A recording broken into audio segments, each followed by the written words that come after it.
શું તમને ખબર છે કે તમારા નવજાત બાળક સાથે વાતો કરવી એ બાળકના મગજના વિકાસ માટે કેટલું મહત્વનું છે?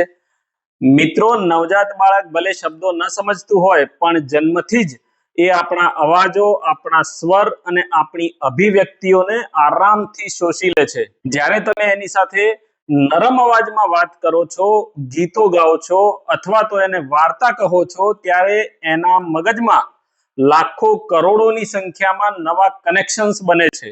મિત્રો, મેડિકલ વિજ્ઞાન કહે છે કે જીવનના પ્રથમ 3 વર્ષમાં બાળકના મગજનો સર્વાધિક ન્યુરોલોજીકલ એટલે કે માનસિક વિકાસ થાય છે. લાખો કરોડોની સંખ્યામાં બ્રેઇનમાં નવા ન્યુરોન્સ બને છે. આ સમયે જો એને વધારે સમય માટે ભાષા અને અવાજનો એક્સપોઝર મળે તો એની ભાષા શીખવાની ક્ષમતા, એની યાદશક્તિ અને સામાજિક સમજણ વધારે મજબૂત બને છે. માતા પિતા સાથેની વાતચીતથી બાળકને સુરક્ષા, લાગણી અને બોન્ડિંગની ભાવના કેળવાય છે.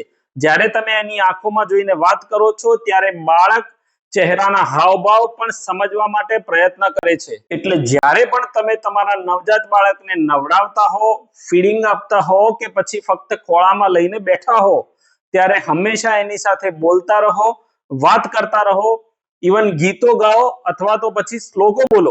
મોંઘા રમકડાથી બાળકના મગજનો વિકાસ નથી થતો, પણ વધારે ફાયદો મમ્મી પપ્પાનો પ્રેમભર્યો અવાજ બાળકને આપે છે.